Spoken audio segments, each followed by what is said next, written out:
Hi and welcome back to my channel, Diecast Racer fans. Today we are going to have a look at the Porsche 959, the off-road version that won the Paris-Dakar race in 1986 from my 143 rally car collection. It's been about 40 years since the great achievement, so let's go back and ask, why did Porsche decide to go off-road racing with a supercar?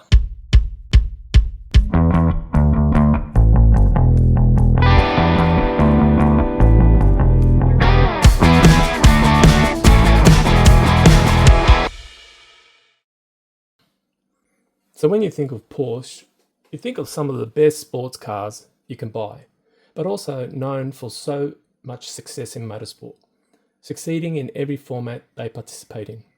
But if you think of off-road motorsports, Porsche is not the first brand you think of. As usual, when Porsche decides to race in a category, they end up winning. And when Porsche go motorsport racing, they don't take the usual route. Just look at their GT3 race car. Their competition all agree to place the engine in between their wheel axles for better weight distribution. But because the Porsche 911 evolved from the Volkswagen Beetle, it ended up having the engine hanging out the back behind the rear axle.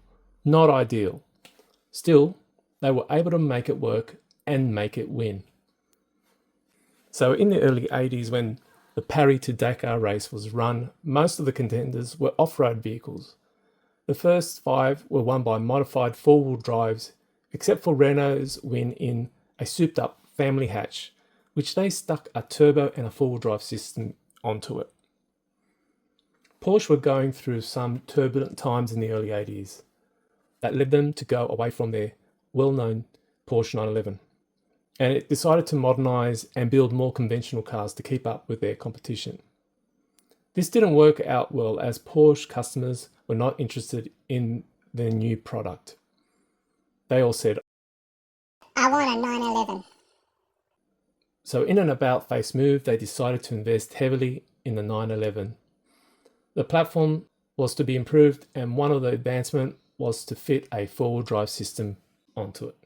The new Fandangle 911 would be designed around the Group B rules of the day for GT race cars, which became more popular in the World Rally Championship at the time.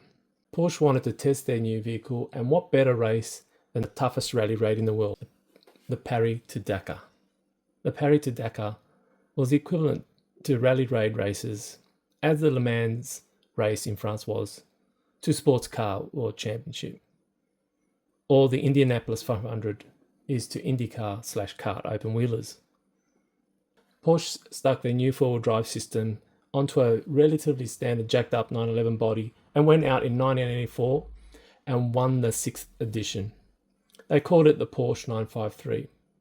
The Porsche 953 was short-lived as they thought it was time to bring out their new supercar, the Porsche 959.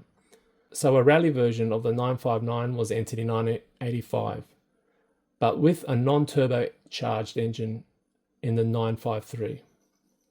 It didn't win that year, but the next year, in 1986, they made up for it by sticking twin turbochargers to the engine, coming first and second in the Paris-Dakar. The road version is considered to be one of, if not the greatest supercars of all time. The Porsche 959 was a technical marvel, so ahead of its time that it took decades for the competition to make anything that was as capable as it was as a road sports car. But the fact that it was able to transform into a rally raid car is something that other supercars are not able to boast about at all. With a twin turbocharged flat six powering all four wheels through a 6-speed transmission, with 450 ball horsepower, the road car could beat the competition and still have luxuries such as automatic ride height, suspension, electric windows, and air conditioning. So why did Porsche go off-road racing in a supercar? Well, the Paris-Dakar rally was very popular at the time, so the exposure by winning it would be great for their new product. Four-wheel drive on road cars was not as common as we have today, so I think Porsche thought, what better way to advertise their new technology on the world stage by racing in the toughest off-road race in the world.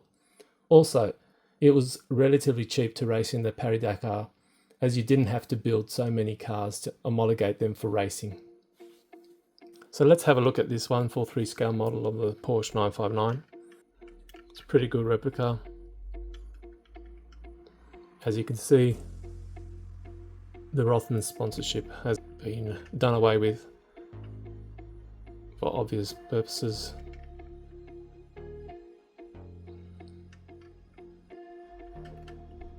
Big wheels, get over those sand dunes, crash plates to protect the underbody.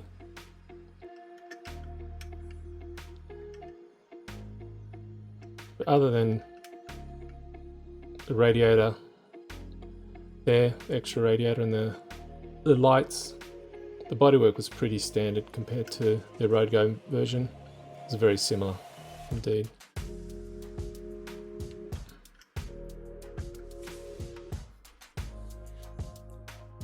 Porsche dabbled in rallying with their 911. This is one version that did well in the Rally Monte Carlo. Nice livery, Boulevard sponsorship. So they were pretty happy to get their supercar dirty. Let's have a look at some of the Group B cars that were created with this new group set in the late 70s, early 80s. The MG Metro was a very popular rally car. Rear mounted V6. You can probably see a little bit of it, the trumpets hanging out the back of the window. That was pretty impressive little thing. Screamer, naturally aspirated V6. One of the more successful cars. Peugeot 205 T16 Evo. Won many races and championships.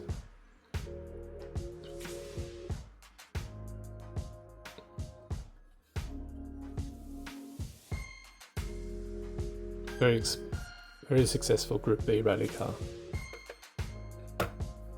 Here's another successful Group B rally car, the Audi Quattro Sport E2. I think this was the Evo version.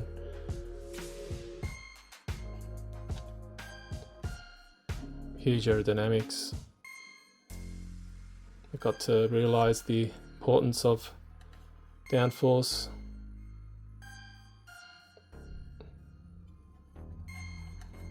Dominated in the early 80s. The Audi had a good fight with Lancia 037 Rally.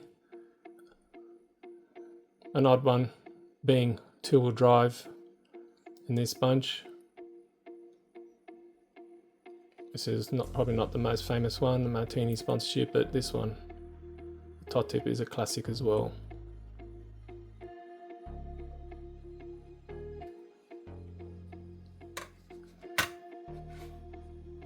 A great car Ford designed for rallying. Came a little bit late, unfortunately, when rallying Group B design rules were cancelled after the deaths and accidents. Too powerful at the time. This would have done well, I believe. It's a great looking car. Still went well with the rallycross scene in Europe. One of the lesser known ones, the Citroen, sort of bent all the rules trying to come up with a rally car. Not the ideal platform, but interesting nonetheless. Little hatchbacks going wild.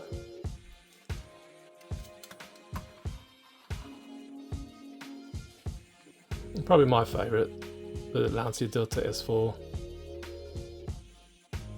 with the Martini livery. Very successful. Won many races. I don't think it won a championship, but maybe won a manufacturer's. I can't remember though. But bit of a monster. Supercharged, turbocharged, mid-engine, four-wheel drive. All right. There's some of the Group B cars. So that's a wrap for the Porsche 959. Thanks for watching.